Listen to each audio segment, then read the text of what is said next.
Long ago, we looked upon a foreboding sky.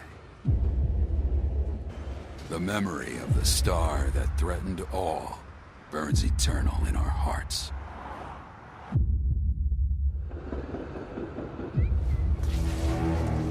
In its wake came an age of silence. Yet with each fond remembrance, we knew those encountered were not forgotten. That someday we would see them again. Perhaps it was no more than wishful thinking.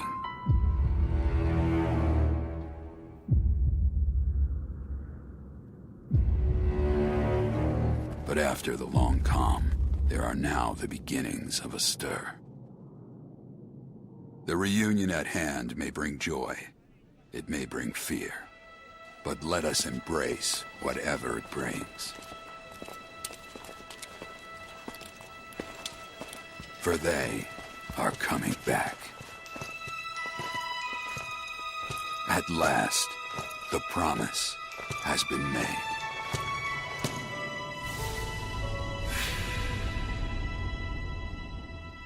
Hello, everybody, and welcome to the first ever podcast episode of the Reunion of Final Fantasy VII Remake podcast.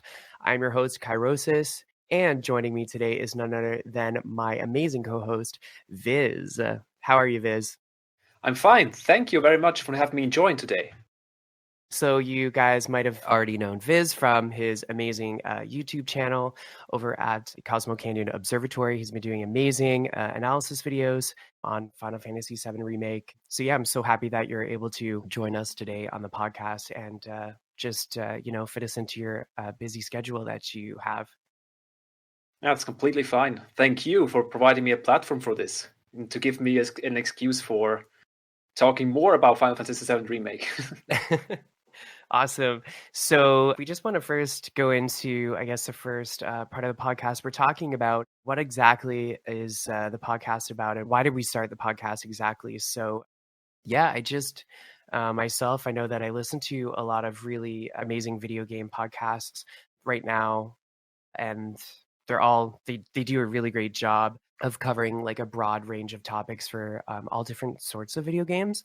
But I just really felt like there was kind of a Final Fantasy VII Remake hole that really needed to be filled in the podcast world.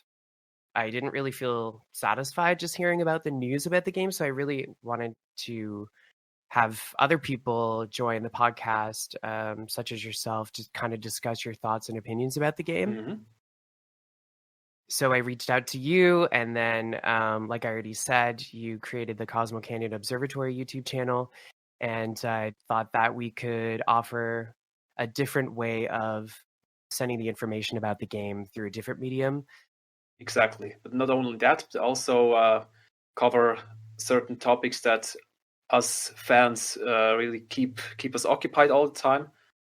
Like nothing that is in the news, but stuff that is maybe what we're looking forward to, what emotional moments that there could be, and stuff like that.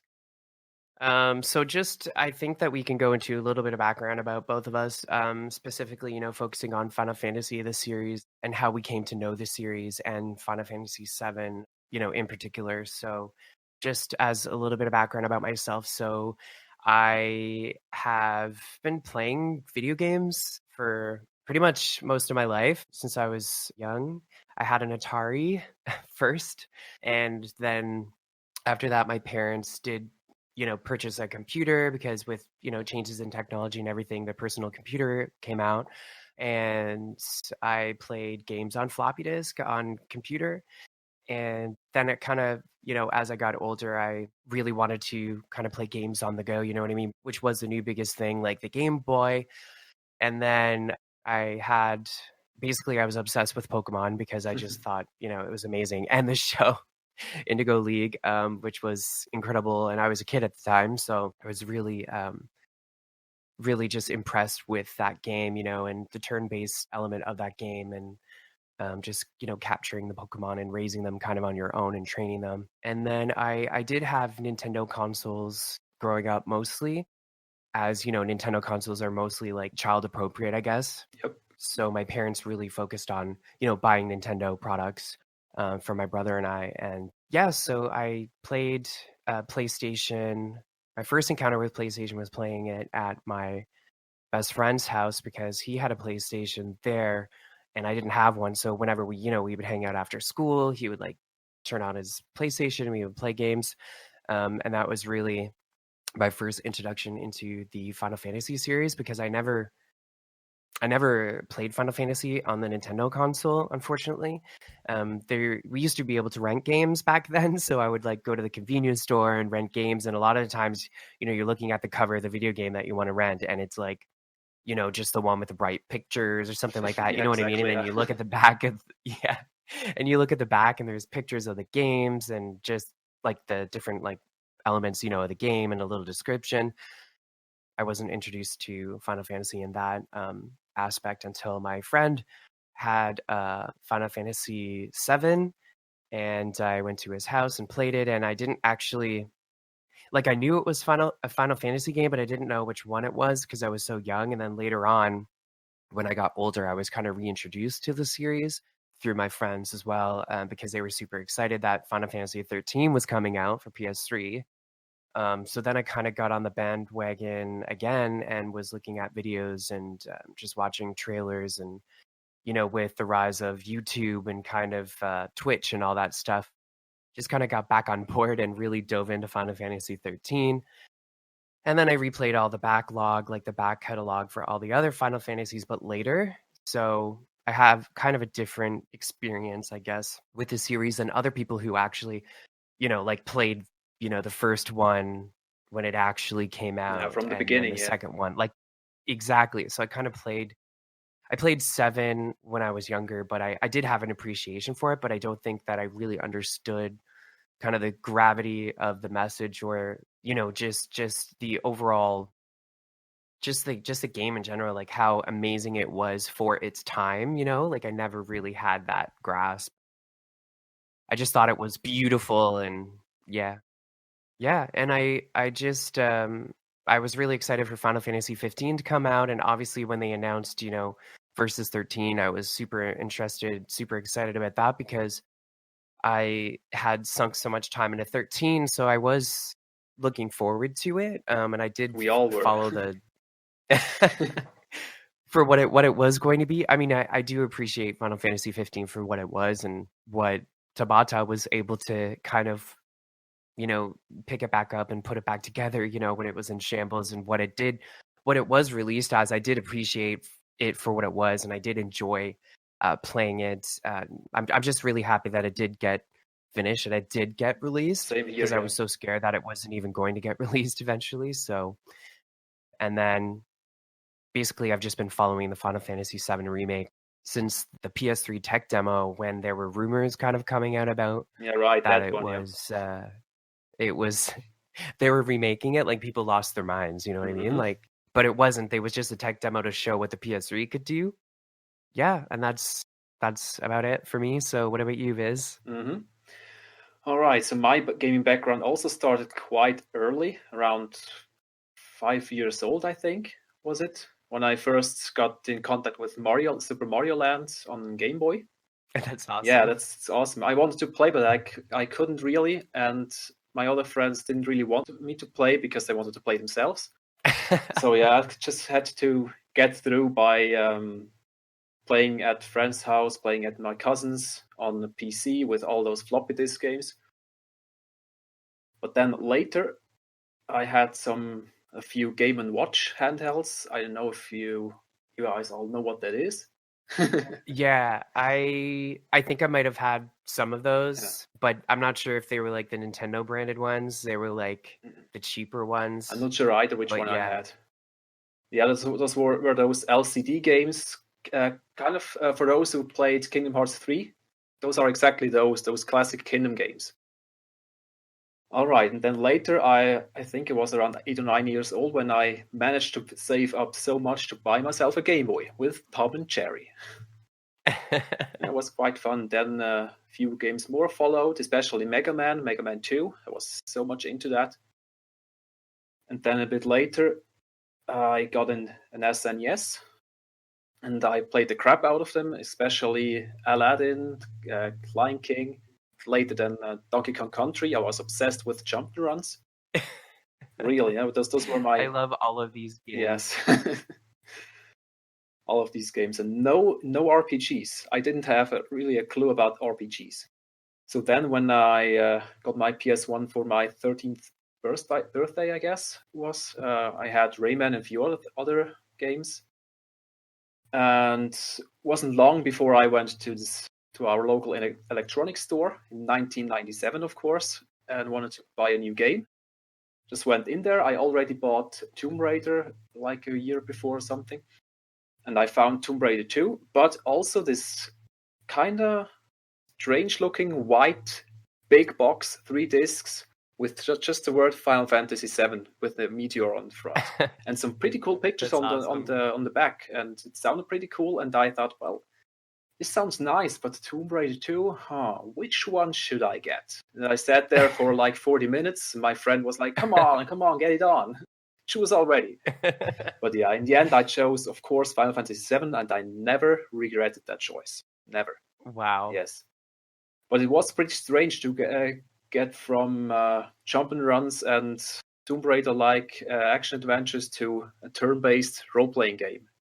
I had no idea. So this turn-based thing was quite strange. I didn't... What can I do here? Oh, I can select attack. Why can't I dodge? Why do I have to get damage and stuff? So yeah, but it took maybe 1 or 2 hours, and then I really got into it, and I never put it back down. This was my very first contact with Final Fantasy, and from then on I played practically every mainline one, and I also played the versions that came out on PS1. The only one I had to skip was Final Fantasy III, and the online ones, because I don't really like playing online games. But other than that, yes, Final Fantasy is my favorite series so far, I have to say. That's awesome. I'm so glad, yeah. And it's also why I eventually started my YouTube career, because, of course, Final Fantasy VII Remake took the world by storm, myself included. And the thing was that I started obsessing with where are the splitting points? Where can they split the story? Because it has to be in parts. So what can they do? And most of the videos I watched weren't really satisfactory. And then I just thought, well, just do your own, because I tried to do other things on YouTube before, like some Guitar Hero stuff and the Let's Play of Final Fantasy 15 and World of Final Fantasy, but I knew this wasn't really for me. Wasn't the way I wanted to play games. And then I started with this first Game Talk episode, and it's went pretty well. Like over 1,000 views pretty fast. And I thought, well, I think that's something I can do. Then I started with the analysis videos, and yes, here I am now. All because I chose, after 40 minutes, this game, Final Fantasy VII. Everything because of that choice. That's so awesome. Yes. So just like a few things that you just talked about. So it's quite interesting as well for me. You know, you said that you never even really played an RPG until this game. So I was kind of the same thing. So I also played a lot of platformers, being a Nintendo kind of fan. You know what I mean? Like, and I only had access to Nintendo games. So I played a lot of platformers, a lot of, adventure, and didn't really play any RPGs the same until I played Final Fantasy VII at my friend's house. So it's quite interesting that it's kind of the same as well. And yeah, that's awesome. Thank you so much for sharing a little bit about yourself and your background with the series. And I've been watching your videos on YouTube as well. And yeah, you're doing a really great job. So thanks. Just want to say congrats on that. Try my best. So in the synopsis of the episode, and obviously the name of the episode, we decided that we would call it The Promise. And we did put the quote from the original E3 2015 trailer, which we thought was kind of fitting for, what we're trying to do with the podcast, and for this episode in particular, because, the term reunion for us it's the most prominent in the revealed trailer's script. So you hear it at the beginning of the podcast. So it brings 3 instances of a reunion, which would be number 1, the reunion of the characters in the game, Of course, yes. and the reunion of the the head staff that are working on the remake after working on the original so many years ago, back in 1997, and then coming back once again to the table as different people, as they've grown since then, since 1997, and as well as the fans. So it's kind of a reunion for us as well as fans of the original game. We're coming back. A reunion trifecta, so to speak. Exactly. And we're coming back, once again as fans of the game, and we're all excited to get back into this game that we love, in the world, and the characters that we know and love so much. And it's a promise, I feel like, to the fans that the game is finally being made, like after so many years of fans just kind of advocating for the game, to be made, and Katase coming out and saying, if the fans want it, like, we might make it, and then finally coming out and saying, yes, we're making it, and we're making a promise to you to make sure, that we bring you 100% fresh Final Fantasy VII game with updated graphics and gameplay elements, and kind of bringing it to a new generation, but also catering to the old school audience like us who grew up with the game, and just kind of honoring it for what it is, but also bringing it up to date for a new generation. Any thoughts about that? Yeah, it's exactly what you said. It's because it is, the reunion is probably the major theme of the whole reveal procedure. They use it everywhere. Also, Aerith's flower, the lily, is also means reunion in the language of flowers, the yellow flower. So the reunion thing is everywhere. It's bringing everyone together. And as you said, the promise is really not just a promise, but also a commitment to bring in the best quality possible for both old and new fans. And this is also what we're trying to do with this podcast. Promise to bring you fresh remake news and discussions and whatever you guys want us to talk about. Yeah, perfect. I totally agree. I just can't wait to play it now. Like, I just like, I'm just waiting, and I'm just on the internet, like, literally I just leave a tab open on my browser, and I'm like playing video games, or I'm doing something else, or on my phone, I'm always checking online for any, piece of news at all that's coming out about the game, because I just, at this point, I really just want to play it and kind of dive back into that world and get back, with those characters after so many years, and just feel that nostalgia. I'm super excited. I can't wait. Same, yeah. And the nostalgia factor is really a thing. And also for all the footage we've seen so far, they're really trying hard to marry the nostalgia with new elements. And I think so far they're succeeding. I think so too. I have confidence in them. Like, I do, and it's the original team, so I'm like, not all of the people on the team are the original, of course people not, yeah. that were working on the game back in the day, but they do have new staff members that are working on it, that this is their favorite game, their Final Fantasy game, and their favorite game. And the original, director and producer. I just can't wait. I think it's going to be awesome. Same here. So I just want to go on to the next part of the podcast. So we're talking a little bit about, what we both love most about the original, and just some points about what we're looking forward to the most in the remake. Yep. So as I mentioned previously, Final Fantasy VII is the first, proper JRPG that I've actually ever played. And I was just completely blown away by the cutting edge graphics.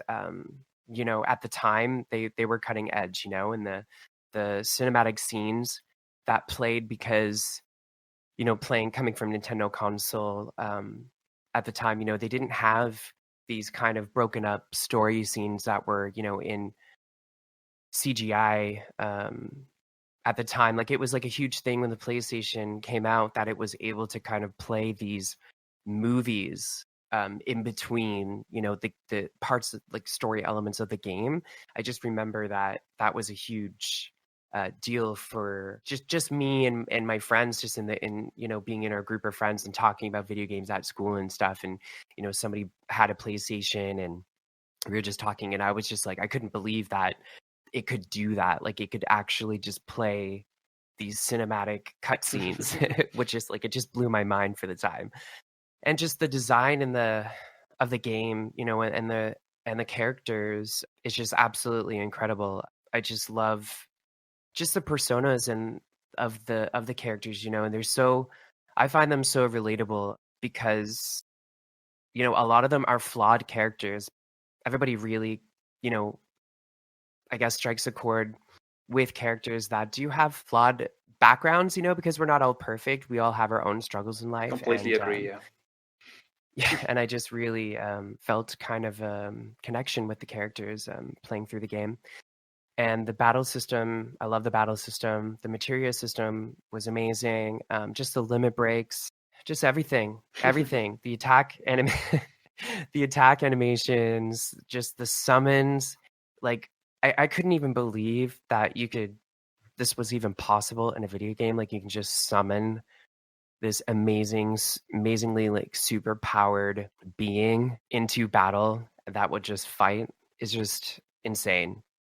Just insane at the time. At the time, yeah. And along comes Final Fantasy 15 with the I know huge versions and even more grand. Yeah. And the story as well, it was very captivating to me.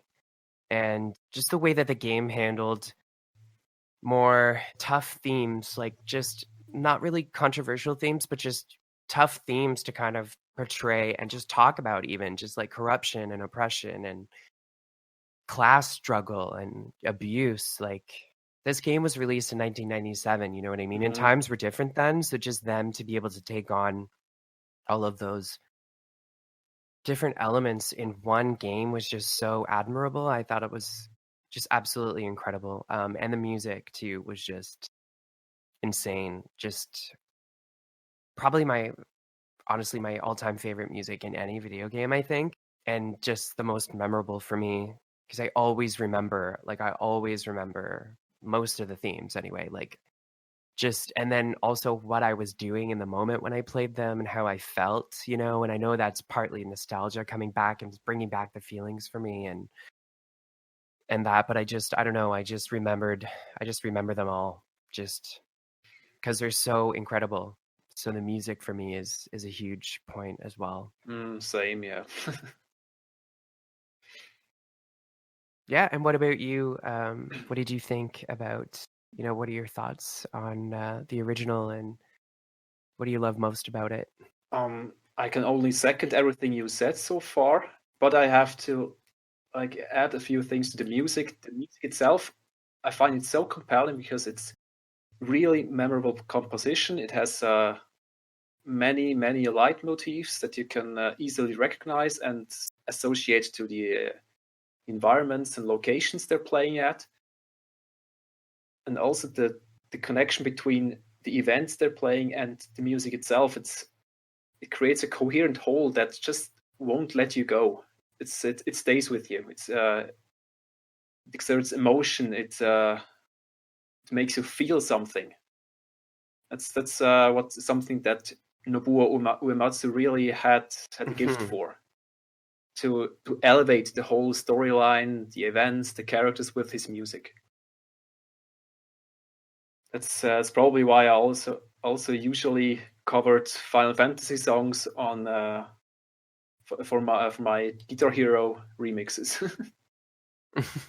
Yeah, they're really good basis, a good basis for working with, because they have such a concise theme and composition. It's not just something atmospheric. It's right, on point, so to speak. Yeah. And about the themes, that's also something that's really intriguing and compelling. And some of the themes are, even 22 years later, really timely, like the terrorism stuff and other things like systematic oppression, cross-dressing is also still not completely welcome in all places, and prostitution, mental illness is always a problem. Loss of identity. Yeah. There's so many themes that many of us can identify with at some level, or maybe you had some experience with part of those themes, and it gets real personal at times, I guess, for some people. And that they dared to tackle those themes is really admirable, I must say. And something else that probably was a drawing point for most of the young people is that the character with a badass sword who just plows through everything. It's kind of the typical gamer's power fantasy. You have a big sword, you can kill everything with it, and you're just a real badass. And what I also love about this is Cloud itself is just by himself is nothing different than just the average guy who just wants to make a change, and his fake persona, so to speak, is kind of what we put over ourselves when we're playing. We're putting ourselves into a role of a badass. That is what Cloud himself is doing. So it's even a closer connection between player and Cloud. That's probably what I think worked so well. Probably also why so many people love Cloud as a character. And as you said, the cast, it was very, very diverse. So many different cast members. Like, come on, stuffed toy with a robot on top, with an AI or something, whatever it is, and wolf-like sentient being. It's just they practically had everything. So that's also something that's quite memorable in a world that, it's quite close to our own, just with mixed timelines, new and old technology mixed together. Yeah. You wanted to say something before? Is it? Yeah, no, I just agree with everything that you're saying. Right. Yeah. I'm just so excited to see what they do with the music in the remake, and I know that we've heard a few updated versions, of some of the themes and the trailers and everything like that. Between trailers, I've heard varying things, so I'm not sure, what they're actually going to sound like at the end, like when they're in the final version of the game. But what I've heard so far, I'm super happy with. Same, yeah. They've updated them and orchestrated them, which is, absolutely incredible. I'm really excited to hear the music. Especially that, but not only the music, but also all the places that are sometimes really. I don't really know how to describe something like the Forgotten Capital. It's just something out of this world. There are so many places that I'm really looking forward to seeing in full HD and 3D glory, because the original had just pre-rendered stuff which looked beautiful, but you could only see them from one angle. That's kind of a shame. Yeah, exactly. I'm interested to see what they're going to do in that aspect. Like, we haven't really seen too much of, I guess, exploration. Practically nothing. Yeah. Anyway, so that brings us to the next part of our which is we're starting to talk about, which is, I guess, what we're looking forward to the most in the remake. So what I'm most excited about, I really just want to play the game right now. I've been waiting for so long. Oh my gosh. Everything we've seen so far, honestly, I'm like I said, I'm pretty happy with. I have confidence in them that it's going to be amazing. There is part of me that's kind of cautiously, optimistic. I just don't know. But I just feel like that my excitement and my confidence in them outweighs any of that. Obviously there's always something where we're like, oh gosh, like, are they going to keep, certain quirky things that were in the original? They might just update those. That's probably especially in some of the conversations with the mistranslations and like the awkwardness, or they might keep that, because that's what made it so kind of quirky and like amazing. Yeah, it's also one of my and probably most fans' biggest fear, that they, as it is more modern and probably more serious, that they lose the quirky side of things. But in the latest trailer, we've seen so many hilarious and quirky parts that I'm not really scared of that anymore. So I'm pretty sure they know what they're doing as far as balancing humor and seriousness goes. Yeah, I'm also interested to see how they extend the stories.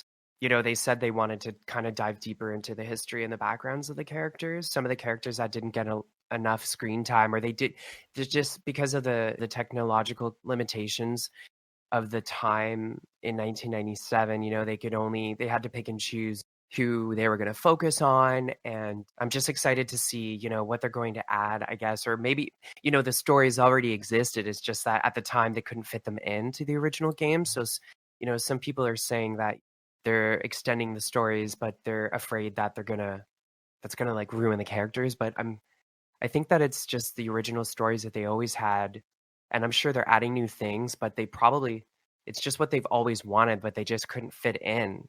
And they just kept their ideas for all of these years, you know, and now they're like, we can add these things in, we can extend, you know, we can show more about Jesse, Biggs, and Wedge, or, Exactly. you know, some of the other characters as well that didn't really get the time they deserved, I guess, in the original. Yeah, there were also so many cut scenes that they either changed or cut out outright. There's a really great collection on YouTube uploaded by Shedam from the livestream.net community, and there are already some scenes that we never got to see, and they're probably also trying to incorporate all those. I assume at least parts of it, or take ideas from there and work it in some way. So I'm pretty confident they're trying to stuff in just everything they tried to before and couldn't, and even more. Yeah, exactly. I feel the same as you.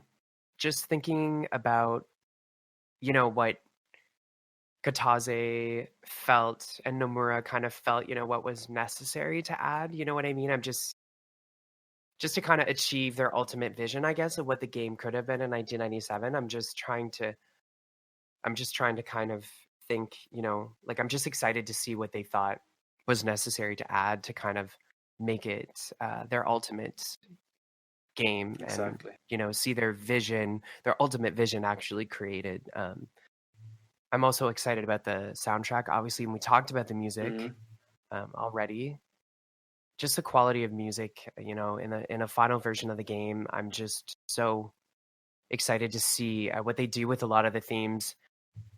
A lot of them were obviously, I mean, it was all, you know, like electronic, like chiptune kind of thing, like at the time. But I'm just interested to see if they leave some of that, if they have like, you know, synthesizers with those sounds still, or if they're going to like axe all of the, you know, the fake kind of sounding instruments and just replace them with all orchestrated instruments, like real symphony orchestra.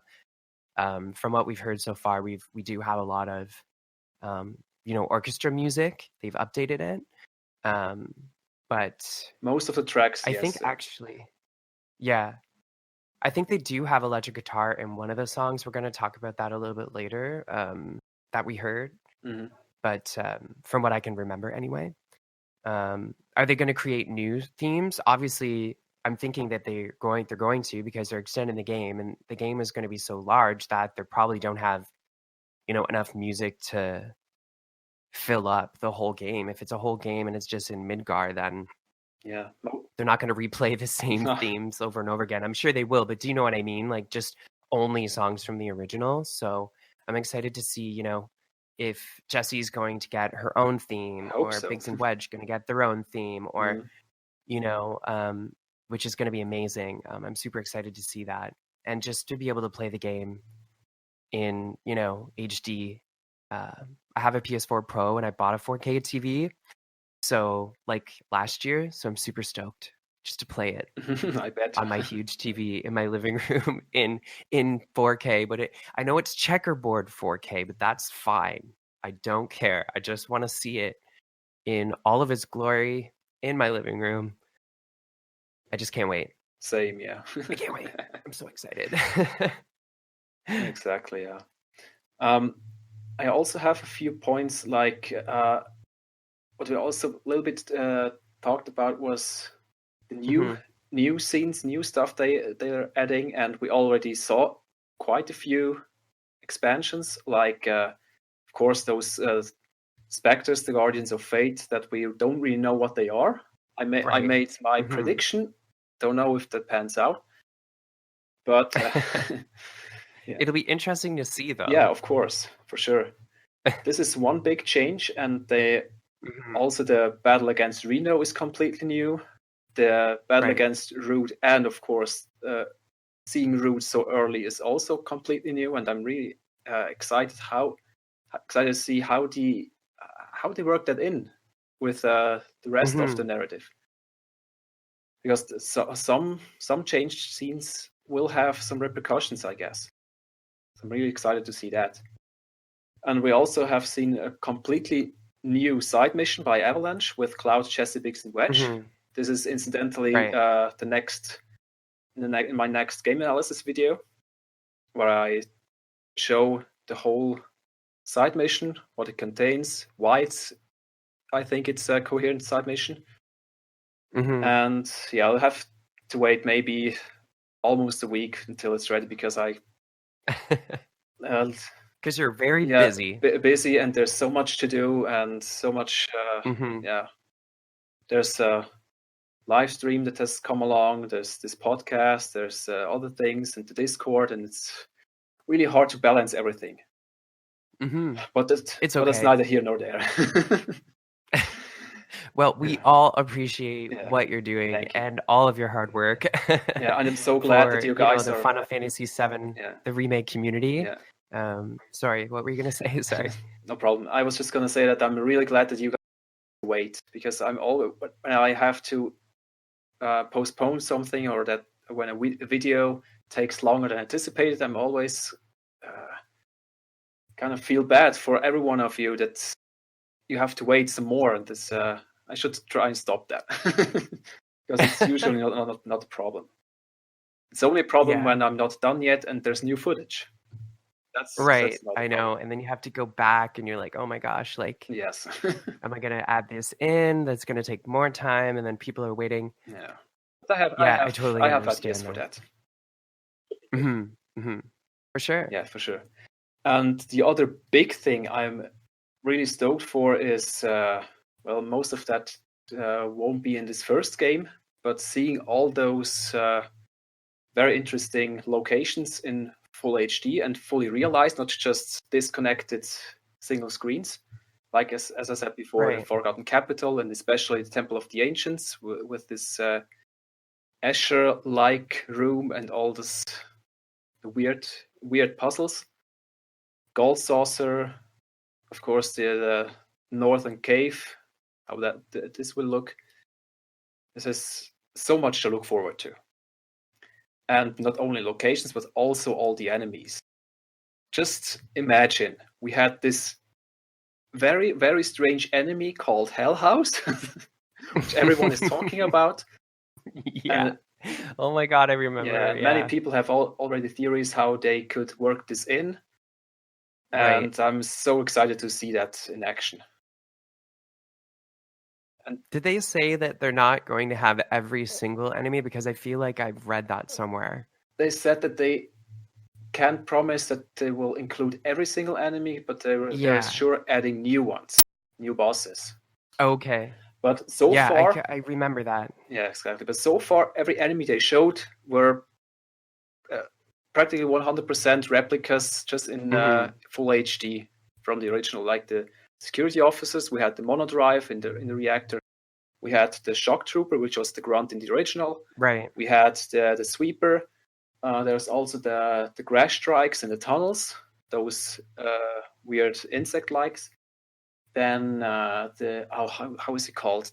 This little pink thing with the green pincers. I can't remember the name. Which was in the along with the Dean. Me either. It's okay. Along with the Dean glow in the train graveyard, which also brings me to the ghosts, which were revealed 2 days ago. No, 3 days ago. Yeah. Yeah, people were trying to figure out if that was just artwork or if it was... Pretty sure it's not, because so many elements look like 3D renders, and those two ghosts have identical models and textures, and it looks too perfect to be an artwork. Yeah, I thought it was a screen capture from the game. Like it was like a screenshot of the game. Yeah, some people, and myself included, think that it's a product of photo mode, which is why they don't have UI on there. But of course, they can all kind of like what we had in Final Fantasy 15, like just better. More in the line of Uncharted 4 and Horizon Zero Dawn. Yeah, of course. Yeah, Horizon Zero Dawn's photo mode is amazing. Yes. That's awesome. Yeah, I'm interested. Same, just to see the enemies and how they incorporate them into the game, and how they're going to update them, if they're going to leave the same ones and the new ones as well. What's also very interesting is that some normal enemies get turned into mini bosses or even full-on bosses, maybe. Right. Like what was seen with the Sweeper was kind of a bigger battle. Mm-hmm. And of course the Eligor in the train graveyard. It really looked like a boss battle there. So that's also something to look forward to. Yeah, it'll be interesting to see like how, I guess, they changed that, you know what I mean? Like how because in the game it was like a battle. The original game, it was a battle, but it wasn't like necessarily a boss battle in the original game, so the options are limitless. Like they can turn just some of these normal enemies into like mini bosses kind of, and just kind of give them to like upgrade their abilities or make them more difficult to fight against, so it's more of a challenge, you know what I mean? Because some of I totally understand what you're saying. I think that's about it for me, because you mentioned everything else I also wanted to say. That's awesome. All right, guys, so we're going to take a quick break, and when we come back, we'll be chatting about Final Fantasy VII Remake news and our thoughts about if and when we might get more info about Final Fantasy VII Remake, and all that and more after this.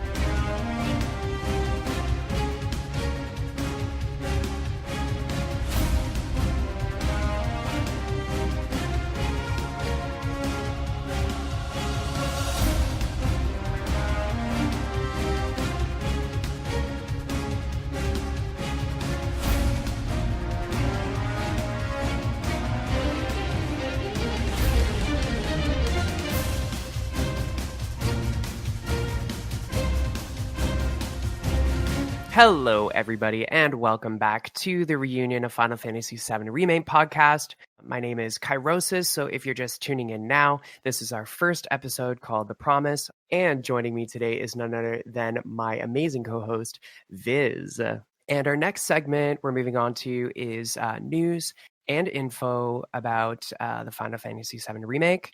So we're just going to recap some things, I guess, that happened in the past weeks. Obviously it's November now, and some of these things, happened in October. Originally we were supposed to record a few weeks ago, but unfortunately I got ill, and I'm just starting to feel better now. So some of these things obviously are out there. You guys probably already know about them, but just wanted to kind of chat with Vyzz about some of these, details that were released about the game. So this week we had Paris Games Week. So is it over? Is it happening right now? I think it's happening right now. I don't have the dates for that. So I'm not quite sure from when to when it takes place. I should have looked that up before. Right, same. Oh well. But we did get a French version of the E3 2019 trailer, and it featured the official French voice cast. As of now, no new info were released. was released. Sorry, just the same info at all the other gaming conventions that we've seen so far.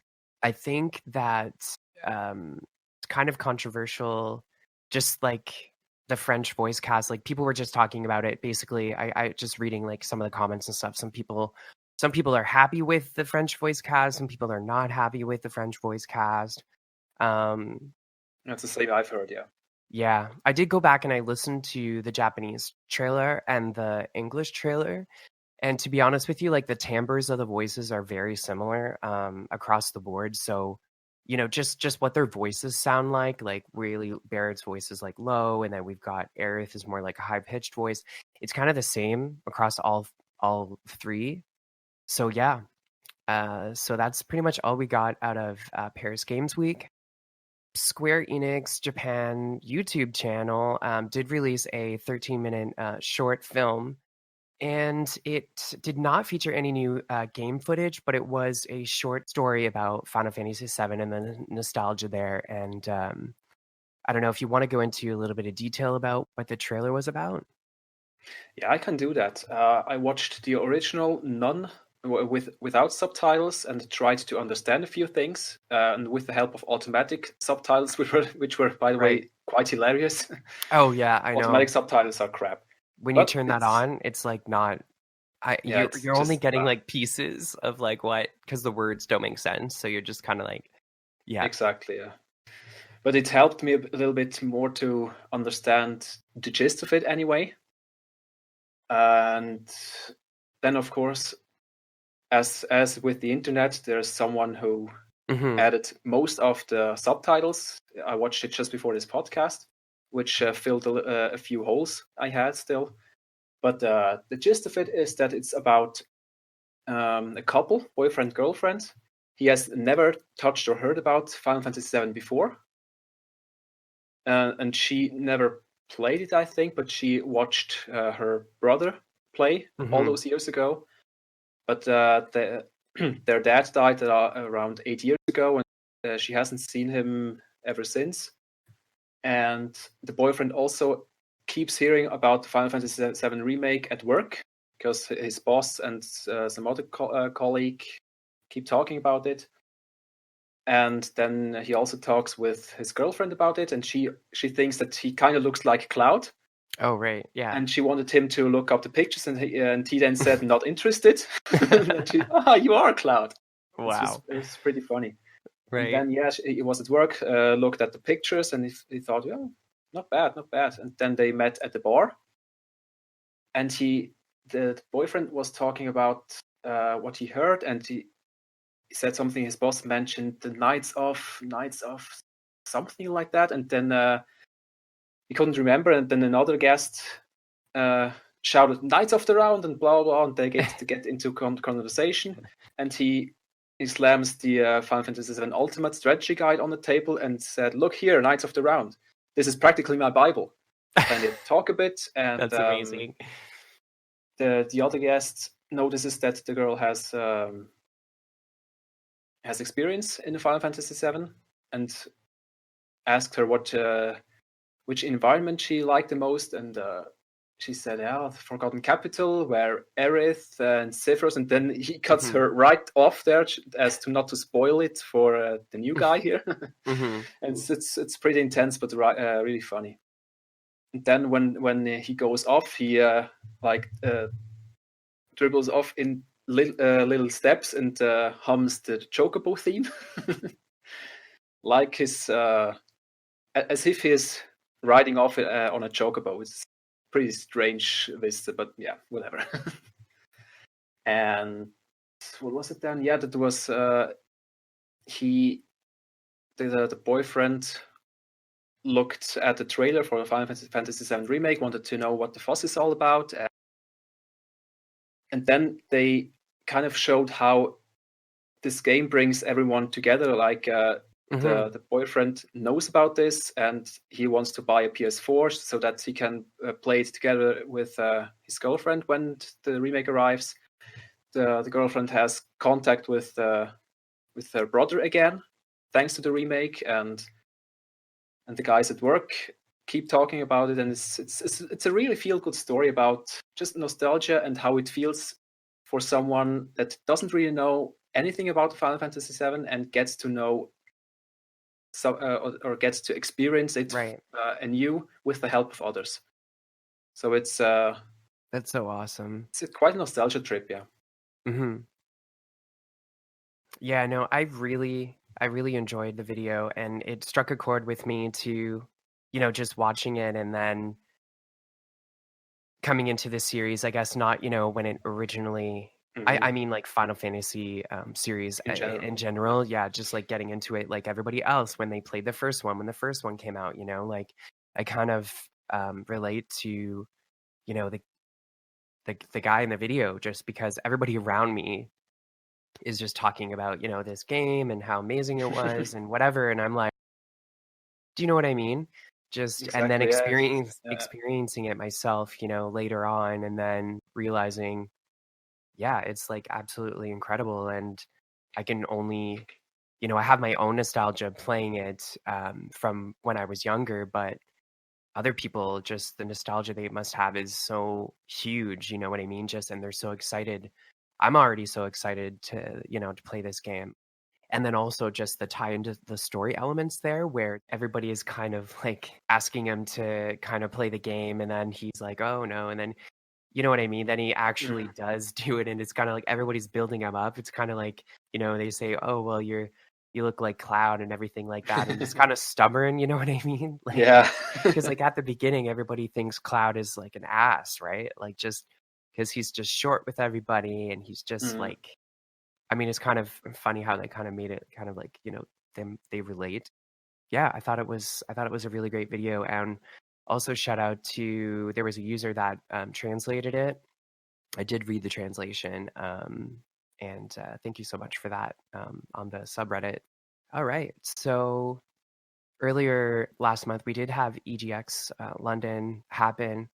People on the subreddit were posting pictures of themselves holding the Buster Sword, which I thought was incredible. It was so awesome. And I'm super jealous that I haven't been able to go and see, like, play the demo or hold the Buster Sword. Like, that's insane.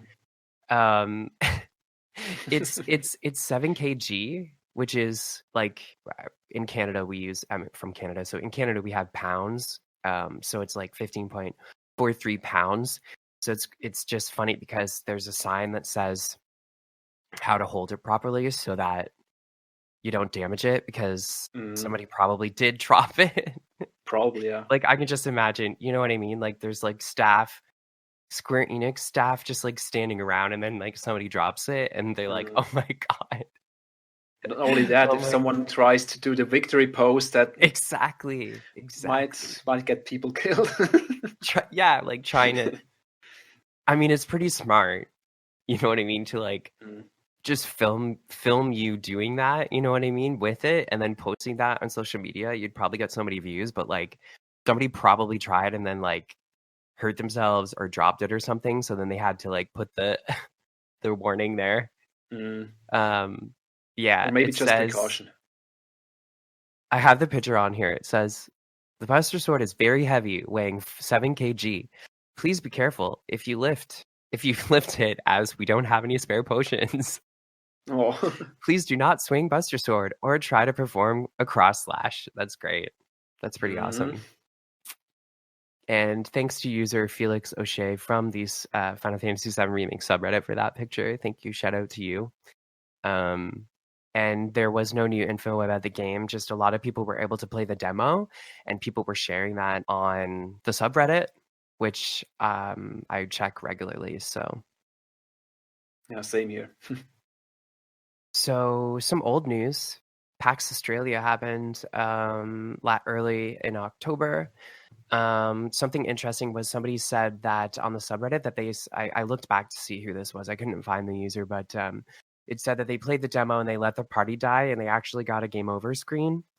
So it doesn't appear like the healing, like the cheating kind of heal in Final Fantasy 15 is in this one, but this is a demo. So I'm not sure what's going to happen in the final version of the game when we actually get it. But I don't know. Yeah, what would you rather? I was going to ask you, what would you rather? You know what I mean? Yeah, right. I would rather it just get a game over screen. Of course, yeah. You know, Straight like up. I don't want to have. Do you know what I mean? Like how you could get, like what happened in 15 was you would just like walk around even though you had like 0 HP. Do you know what I mean? And then they would come and It heal was a you back. danger So state. yeah, it was stasis or whatever if you used all your mana, right? So then you Yeah, couldn't. stasis. Then you couldn't cast mana and warp around, and then when you Exactly. hit 0 HP, the max HP started to drop, and if you took damage in Mhm. that danger state, the max damage took a hit, and if max HP reached 0, that Right. character was dead, and you had to use a Phoenix down. So, but as long as Noctis wasn't, Right. well, even if he was down, I think you You had could still like move around, I think, though. in No? danger state, yes. But if Oh, okay. Noctis's max HP reached 0, I think you had like 5 seconds or so to go into your inventory and use a Phoenix down on yourself. And this was pretty cheap, so it was, as long as you had items, it was impossible to die. And I also I've had the seen- Carbuncle summon because I got the Ultimate Collector's Edition, and I right, think that came right. with that. Yeah. So what happened was, like when I would be dead, pretty much, like it would just auto. I'm pretty sure it would just auto summon the Carbuncle, and it would just bring me back to life, like with HP, full HP or something. Which they are releasing a Carbuncle summon for different versions of the game for this, so I'm not sure if that's what that's gonna be, or if you actually. I don't think so. Well, hopefully not. My but that's my opinion. Yeah. No, my prediction is the following: that you have HP. If it drops to 0, that character is incapacitated, can't do anything. And if you have other characters that still live, they can toss a Phoenix down. Right. But if all the characters reach 0 HP, it's game over. Yeah. Uncompromised. Yeah. And the Carbuncle, it was also a summon in Final Fantasy VIII, and I think it casts Reflect on the party. I'm not sure, but I think it's just like a support summon that casts Reflect or whatever on you, or even heals you a little. I don't think it's a cheat mechanism to overcome death. I'm pretty sure they know how to. Yeah, how exactly. to achieve this. Also, the original didn't have any such revive cheats, so I don't think they're going to Final Fantasy 15 route. Yeah, I'm just thinking for new players, though. You know what I mean? That played 15 that had that option, and then like playing the remake, it doesn't have that.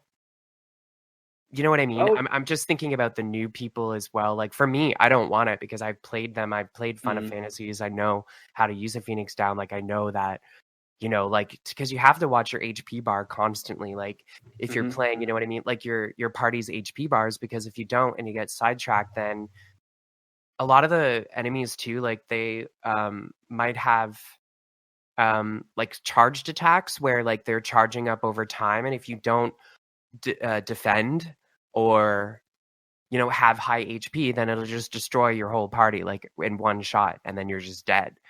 So that was my thought process. Like I was just thinking about, you know, people coming in that didn't play it before. So I don't know. It's interesting to see.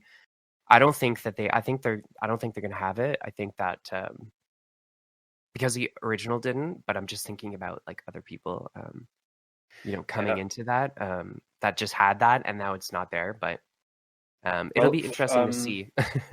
Yeah, that's for sure. But new people can always switch to easy mode or classical mode if they're not comfortable. That's true.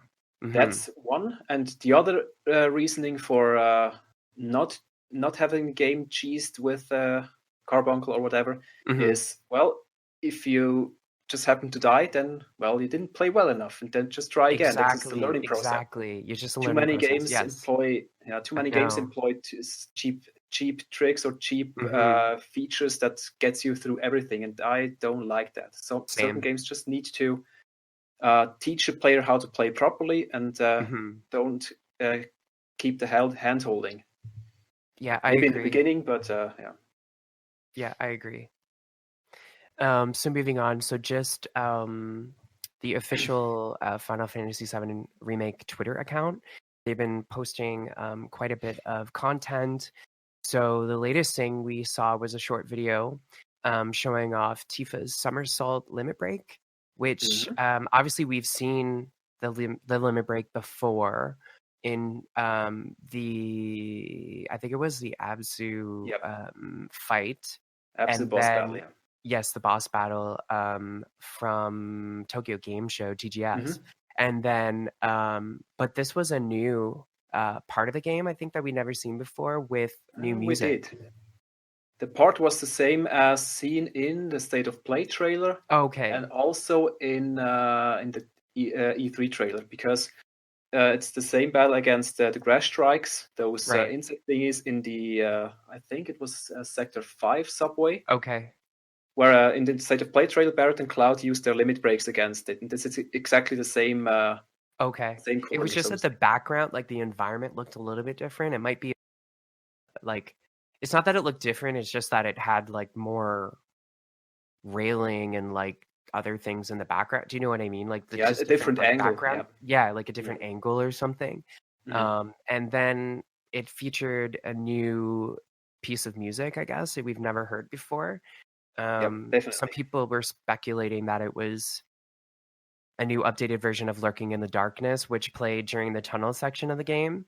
But then you said that it sounds kind of a little bit like Trails of Blood, or has elements of it. Yeah, could be. But the thing is, it's hard to say because firstly, it's a battle track and probably also heavily remixed. And I listened to Lurking in the Darkness, I listened to Trails of Blood, and also listened to Hurry, which also has a few elements in it which could fit, but it's such a short span and not really a distinct part of this new track that it's really hard to tell if it's something new or it's a battle track for a track we already know. So we have to see, I guess. Yeah, like it could be like a different part of a song we already heard, but like a different part of it, like later, you know what I mean? Yeah, probably. They posted a video showing gameplay as well, like earlier on. I think it was last month, like the end of October, mid-October, I guess. Could be. That was the new section of the bombing mission theme. So it was like gameplay showing Cloud's Limit Break, but it did have a new section of the bombing mission theme, which was amazing. Loving the direction with the music. I love it. Yeah, definitely. And then we just had, they put the official box art up there, which I really like. There was some uproar, I guess, in the European community because it's not like the OG, which was just a white background with the text logo. How do you feel about that? Yeah, it's a little bit how do you feel? Because I mean, you're in Europe, so.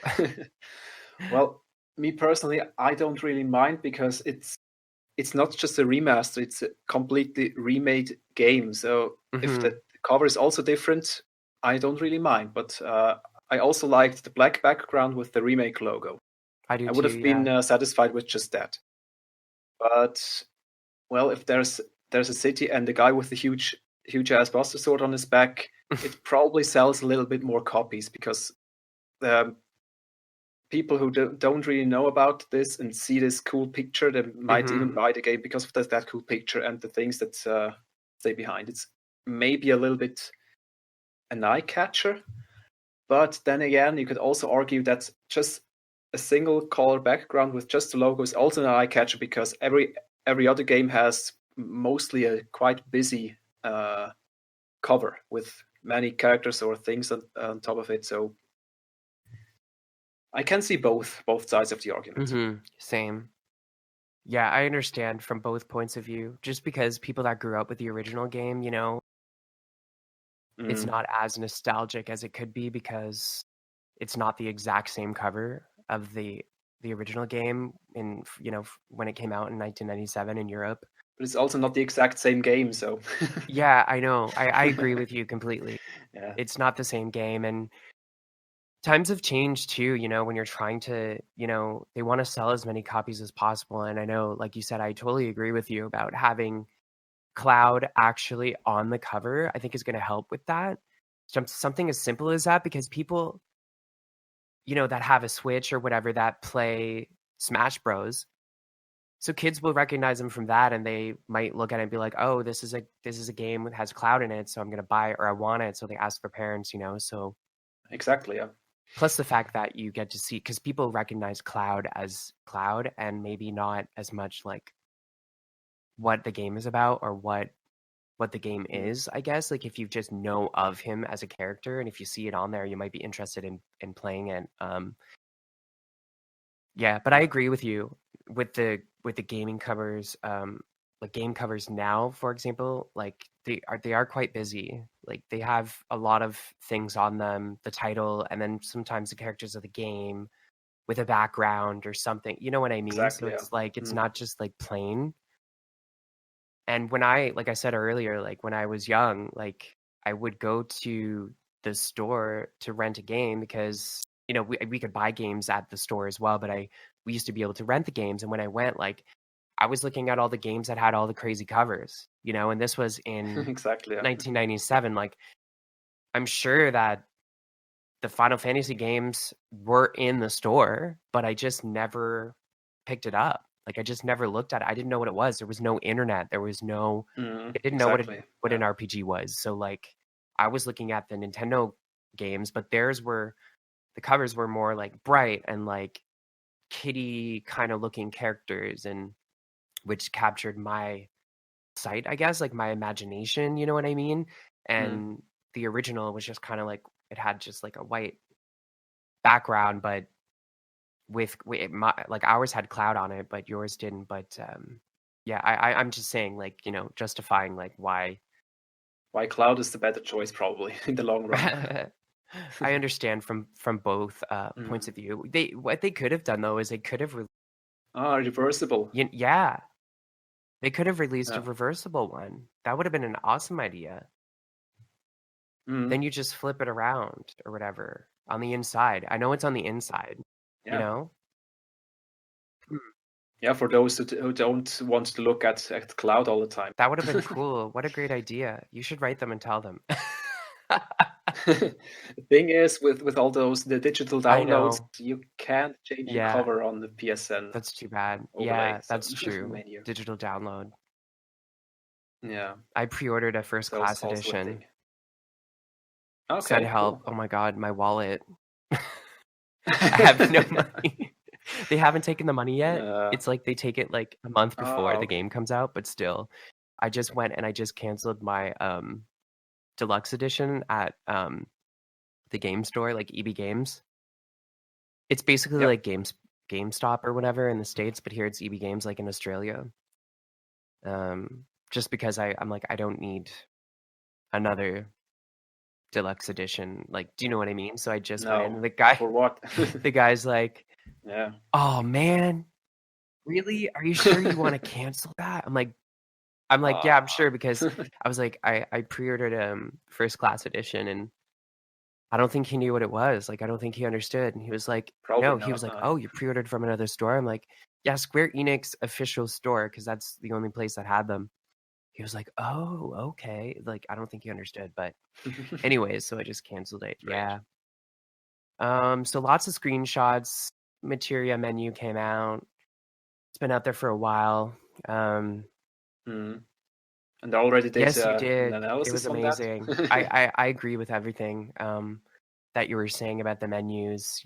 I like the menus. I think that it's really clean. Me too. And it's very much kind of brings you back to the old school blue, menu. I think it's laid out a little bit better, and they fit more information on the menu than what they could in the past. People were kind of high resolution. Exactly. People were hoping that you could change the color. What do you think about that? Do you think they're going to add that in so you can change the color of the menu? I was afraid to comment on this like online, because I was like, oh my gosh, like some people like that, they loved that. Like that, they loved that, like they had like a bright pink rainbow kind of effect. Like people love that. I don't know what they're going to do. Like, I would welcome it to bring in a little bit of customization, but I'm not sure if they will this time, because Well, it's hard to say. It's hard to say or predict if it will be a thing or not. Mm-hmm. I didn't see any window settings in the options Right. menu, so but they can also always add it in That's somewhere. what I was gonna so say. it's If the game comes out and everybody's like freaking out, they'll probably just add it in. oh, of course, yeah, with a patch or something. But I think it would be a pretty cool throwback to just change the corner colors, because Mm-hmm. I don't think it will be a real issue for them to develop that. So don't think it will be a problem. All right. So obviously, Games Radar had their awards, and Final Fantasy VII was awarded Best Hands-On Experience this year, which was awesome. Well earned. And thank you to everybody that voted for that as well. Just moving on, so Japanese voice cast was confirmed recently as well. I think it was 3 days ago via a Facebook forum. I'm not sure exactly what forum. I just pulled this from the subreddit. Some of the Advent Children Japanese voice cast are back, so a lot of people are super happy about that. You know, because they really adore the voice actors. From the Advent Children film. What were you going to say? Sorry. Didn't they already mention that they will be coming back in the Japanese? I think that they had mentioned, yes, that they. I think that they had mentioned that. I remember. Yeah, something. same. I think that there was like a rumor that they were coming back, but they weren't. Like, it wasn't 100% confirmed. So yeah, it wasn't official. Yeah, exactly. So it was like a picture that was posted on a Facebook forum, and it had like the picture of each character and their names and stuff. I think this is, legit. So we're hoping. I'm hoping. But it would make sense because, as far as I know, Japanese voice actors usually keep the assigned role for every medium, every movie, TV show that the character appears in, game and stuff. So it's only natural that they keep the same. Yeah, I read they're still alive that as well. Yeah, exactly. It's just that because of the English voice cast, I think, you know what I mean? Like what happened with the English voice cast, so people were kind of thinking that they were going to replace the Japanese, like all the voice casts for all the languages. I think somebody said that German voices are going to be different than the German voices in Advent Children. I think they're going to be different, just like the English. But, people are attached to these voice actors. So I understand, I guess when people are just excited to hear, it's the same voices, you know what I mean? Because you grow attached to that, to the voices of the characters, because you become familiar with them. So for the English cast, it's also just, I like the work of, all of them. I recently watched the Advent Children movie again. I appreciated all the work that they did. I thought it was incredible. But I'm not like, also I didn't, I've watched it, but I'm like I said, like I have nostalgia, but it's just, I'm open to having, a new voice cast act, and it's Square Enix vision about what they want to do with this, with this game. So if that's what they felt like they want to replace the voice acting cast, for a new generation, then, I'm down for that. I'm open to that. So. And Aerith also had like 3 voice actresses in the past, so getting a 4th isn't really a new thing for them. Right. But the other ones were, I think, pretty consistent across the board. So, but I've also heard that many people aren't really that sad that Steve Burton got replaced. Some are kind of miffed about it, but most of them didn't really like his voice direction mostly. So, and the new guy does a pretty good job. How is he called again? Cody something. I don't remember, but he was also a character on Teen Wolf, right? The show Teen Wolf. Yeah, I remember seeing that. Yeah.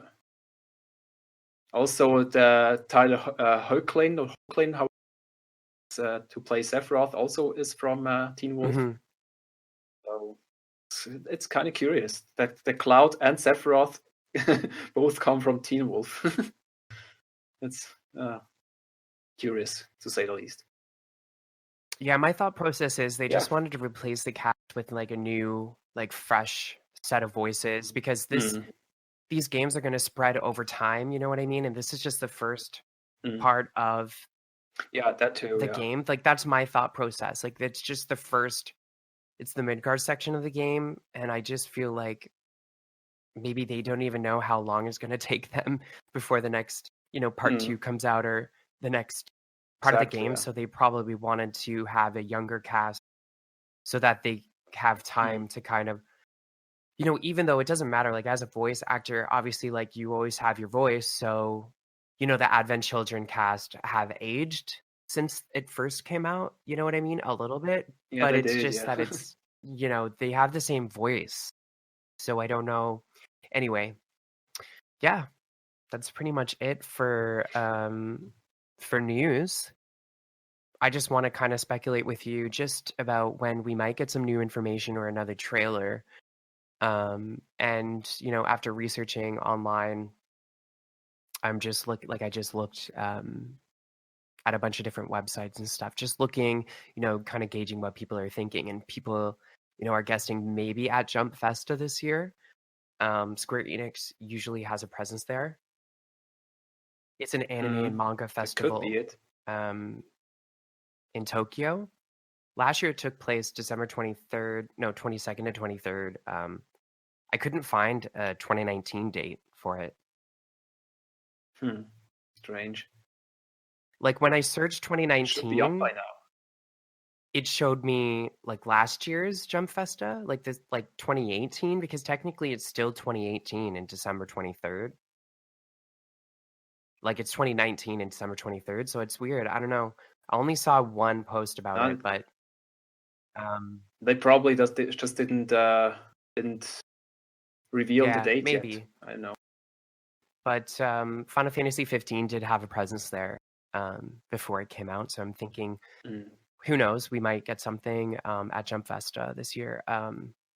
People were thinking about PSX, but honestly, Sony's been transitioning to doing the state of play videos, so I think which have been effective, and I don't see them going backwards and doing, a PSX convention. I'm not sure. Maybe another state of play video, maybe closer to the date with more info. What do you think? If there was a PlayStation experience this year, I'm sure they would have announced it by now. True. So I don't think there will be one. And Jump Festa is also, it's another Japanese event, and they were already at TGS, so I don't think they will reveal major news twice in a row in Tokyo. Right. I don't think this will happen. It could be, but I don't think so. Then we have also the Paris Games Week, which ends today. And today, yep. Yeah, and we didn't get anything, so of course, nothing. And I didn't really expect anything because it's too close to TGS. And so far, they seems like they're going in a 3-month cycle, like E3 was in June. Well, we did get the State of Play trailer. This was like a teaser for E3. I don't think that counts. Like the last it was E3, then info that we got was from TGS. Exactly, and that's 3 months after E3, around 3 months. So that makes December a likely target. And when we say Jump Festa, probably not, then I think it could be at the Game Awards. Right, yeah. That's December 12th. December 12th, exactly, yeah. That's why I put that could be like Jump new. Festa, because it's in December as well. So I was thinking maybe we might, like you said, they already did TGS in Tokyo. So it might be Game Awards. We might get a trailer, or I'm not sure. Did 15 get anything from Game Awards? I don't remember. I don't think so. No, I don't remember either. Because I did watch 15 that closely. Okay. I did, but I didn't really keep this in my memory. I think you're right. I think we're going to see something like it's going to be like a 3-month cycle until the game comes out, I think, like you said. So I think in December, maybe a character reveal. I'm not sure. People are thinking Red Or 13 at or least, like at least a gameplay trailer with exploration. Like, I'm not sure. yeah, I'd love to see some exploration and some more menu navigation. Like, just show us a little bit of the game, not just snippets, but like a 10-minute gameplay through maybe walking through Sector 7 slums or something like that. Just show a little bit how it actually plays outside of battle, because currently we only have seen battles and a little bit of the reactor traversal, but this isn't really anything too exciting. Yeah, I totally So agree with I you. I'm hope ready that. for some of that. And some people are kind of worried about the exploration part Mm, just because they haven't showed too much of it. So people are kind of like, well, why are you showing it? You know what I mean? Like maybe it's mm. If it's too linear yeah, or or they don't want to show too it. Like they're open, trying or to like not yeah. show it because they don't want the controversy, I guess, because they've chosen to have it more linear. I'm not sure. I think it's gonna be It's hard fine. to say. I don't know.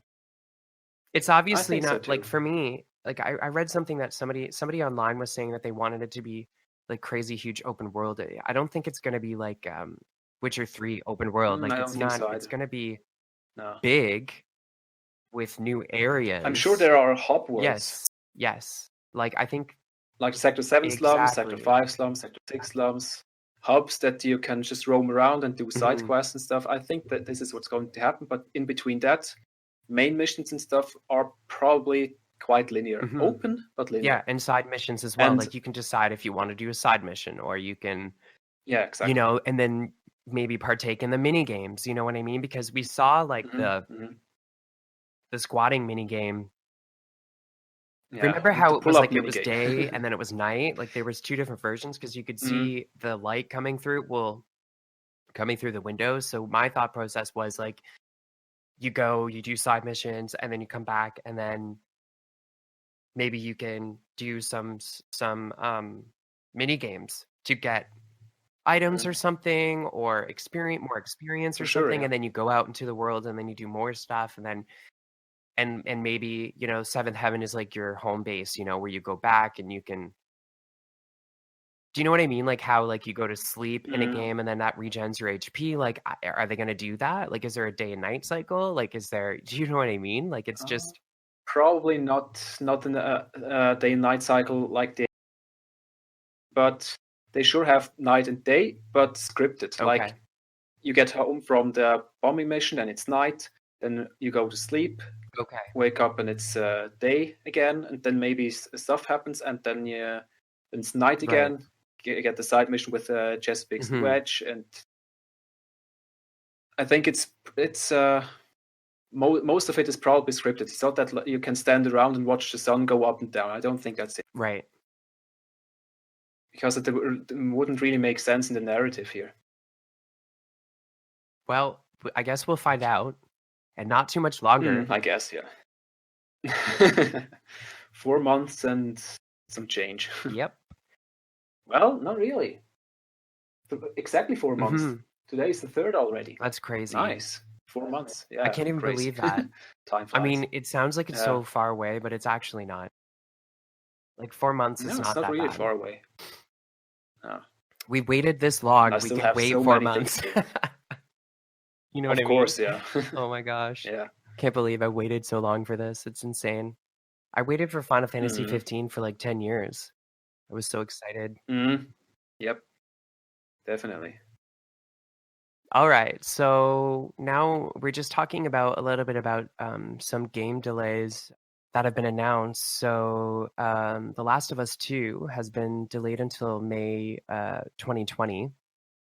And there's been some speculation as to why it's been delayed. The original date was February 21st, 2020, and now it's in May. Mhm. Final Fantasy VII Remake is releasing in March the 3rd, 2020. Obviously, there's been a bunch of speculation just talking about, just Sony approaching Naughty Dog about, potentially delaying The Last of Us 2 because just to give Final Fantasy Remake a little bit more breathing room, as they were both coming out really close to each other, and they're both very, they're very big games, and they're AAA games, and people are just thinking that, they probably wanted to give each game a little bit more breathing room. This is one theory, but of course, Neil Druckmann could be lying on covering this up, but I don't think so, For because sure. he did say that they noticed that they needed more time to get it really perfect and to the Naughty Dog standard, so they requested for more time, or just said to themselves, no, let's delay it, and then we get a perfect product out instead of rushing it out. And also to avoid crunch, because crunch is a really big point nowadays, because when you crunch, you're Yeah. the fan base doesn't really take that well.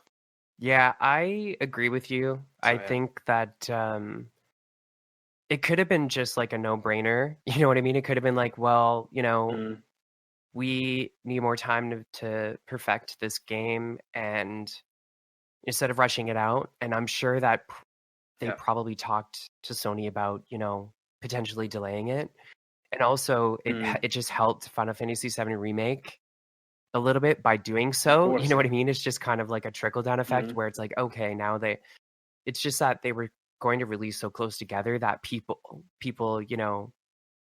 might have been torn about like what game to get. And I know, like, I'm an adult, I have a job, so like for me, if I want to buy the game, I'm gonna buy it because I have an income. But some people, some they people don't exactly, so Yeah. they have to choose, like which game, and then this is gonna help, I guess, kind of nullify that, so people have more time to and to save up and like get the game and then play through it, finish the story, and then move on to something like The Last of Us 2. Also, PS5 was recently announced as well. It's releasing holiday 2020. So, for me, I'm just reading this stuff and I'm thinking, did Sony want to kind of spread out the last, of their AAA games and exclusives to kind of fill up the rest of the PS4 life cycle? I think that this is helping that, the PS4 at the end of its life cycle, because there's going to be more games coming out over the duration of the next year, you know what I mean? Which is like the last year. So it gives it more time to kind of fill up. And there's some big games coming out that's going to take a long time for people to get through. So I'm sure that was another, thought that Sony had as well. That's surely one aspect, yeah. Because according to Jason Schreier, Ghost of Tsushima was also internally delayed because of the Last of Us 2 delay, so that they don't release too close to each other. Wow. So that the spreading out of first-party titles is, or at least PlayStation 4 exclusive titles, is surely a big factor. So going on from that too, it looks like Watch Dogs 3 Legion is delayed. It says it may be delayed. No, it is delayed. Sorry, it is delayed. Yeah, it is. But it's Cyberpunk 2077 that may be delayed. We don't know at this point. The release date for Cyberpunk is estimated to be sometime in April 2020. I looked online and it says that Watch Dogs Legion is... The release date was actually the same day as Final Fantasy VII Remake, which was March 3rd. So it's actually delayed to... It says 2020 and 2021 fiscal year, which begins in April. That was from Polygon, so I don't know. But it's not a PS4 exclusive. So, like, that's the thing. This is a Ubisoft game. So the Ubisoft came out and said that they needed to delay several of their games to get the quality up to par and make sure that they're actually ready. Because in the past, some of them, their recent games, kind of flopped, as far as I know. I don't really remember all of them, but some of them didn't get the accolades they needed. I do remember that, yeah. And that's probably one aspect or one reason why they delayed most of their upcoming games, to make sure that they are actually finished, polished, and then get the reviews they'd like to have, or the score. That's the gist of it, anyway. It's really hard. I mean, being a game developer and then coming out, trying to stick to that when there's so many factors, that can happen, things that can come up between when you announce the release date to like you're actually trying to achieve that date when you're doing the work and you're, you have the crunch and everything. It's just insane. Like I don't know. It's hard to fathom, you know what I mean? Like just all the work that goes into it. And then also like just to be able to set a date to come out and just say a date, like for me, it kind of makes more sense to just like not even have a release date and just be like, just wait until you're at the point where you definitely can be like, hey, this game's coming out. Let's release a release date because it's gonna go, go gold or whatever, you know what I mean? Like at a certain time. So when you get closer to that date, I'm not sure if that's what developers did back in the day, if it was more like you wait until it's almost done and then you release the release date, or don't quite remember. Because you also have to keep in mind the marketing strategy. True. Because that's if true. You announce it too late, then it's true. Kind of too close. Oh, it's in a month already. Then most of the people probably won't really buy it, or you don't have the time to actually build up to it. So, like, let's say half a year before is probably the sweet spot, or maybe 9 months before. A year is pushing it. I think it depends, but the Final Fantasy VII Remake has announced March 3rd, 2020, and every single time they show something or there's anything anywhere, a billboard, a trailer, a commercial, anything, it's always they prominently show the release date, like to hammer it in each time. So I really, really hope they don't delay it for their own sake, because marketing it that way and then delay it, I don't know. And that's also why I think they will keep the release date, and I really hope for the developers don't have to too much. Yeah, that's my worry. I don't really see it being delayed, but if it was delayed, I would be fine with it because I want them to be able to actually finish it and just, release it as their complete vision the way that they want it. I don't want them to like rush it out. Sure, yeah. Even if we have to wait like 2 more months. I mean, what's two months when we've already waited so many years? You know what I mean? Like it's literally. Then it would just be in conflict with Last of Us 2 again, but whatever. That's so true. Oh my gosh! Wow. Yeah, I just thinking back about Final Fantasy 15. Like it was delayed multiple times because it had its own set of issues, but then. They really wanted more time to release the game to complete the original vision, but I think that they were pushed to release the game the way that it was so they can kind of make back the money that they had already sunk into development. So they were like, let's make a movie, let's make DLC, you know what I mean? Because they weren't ready.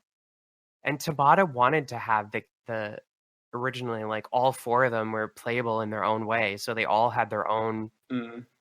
their own fighting system, like, do you know what I mean? Like their own it was planned, but then couldn't make it work, so then they released the DLC, and then each individual character had their own UI, I guess, with ability. Yes, with their own abilities. Do you know what I mean? With their own style of separate fighting.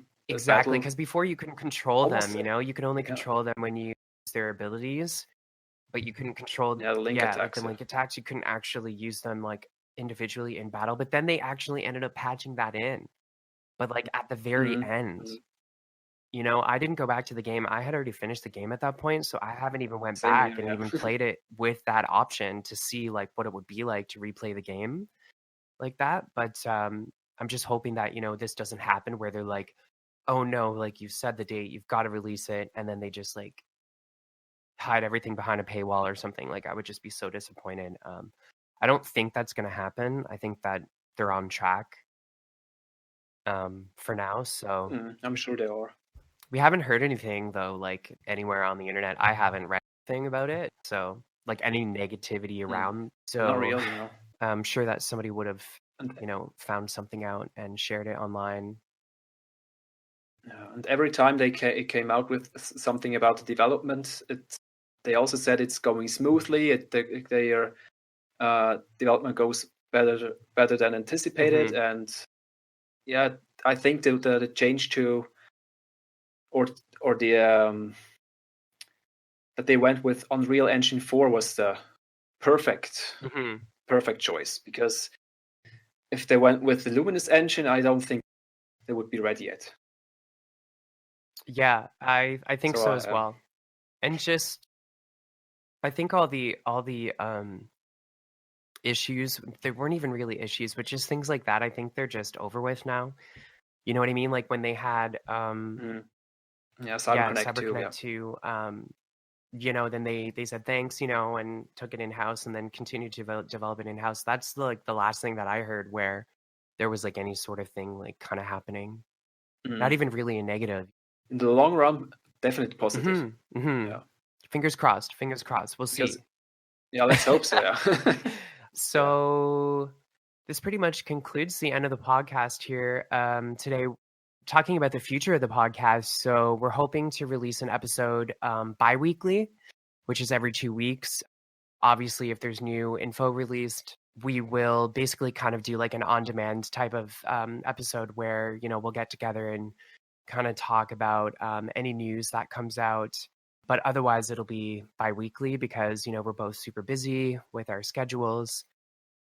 And you're so busy doing your YouTube analysis videos and just, you know, everything you're doing online on YouTube. And, you know, we're both on the Reddit subreddit thread and posting things. And we both have careers outside of this. So this is really like a passion project for us up until now. But we'll see how it goes. For sure. So upcoming topics, I think our next episode, what we're going to be talking about is top emotional moments that we're looking forward to in the Final Fantasy VII Remake. You had said that you had a subscriber and a patron of mine, that suggested this one, They wrote in and suggested it to you, so I think that's amazing. I think that we can definitely do that, and then obviously talk about any news if there's any news at that time. And then obviously, if you guys want to write in to the podcast, just for any suggestions, anything that you might want us to cover on the podcast at any time, the podcast actually can be reached at thereunionpodcast@gmail.com. On Twitter, it's at reunion_podcast. We actually have an Instagram page as well, so it's at the Reunion Podcast.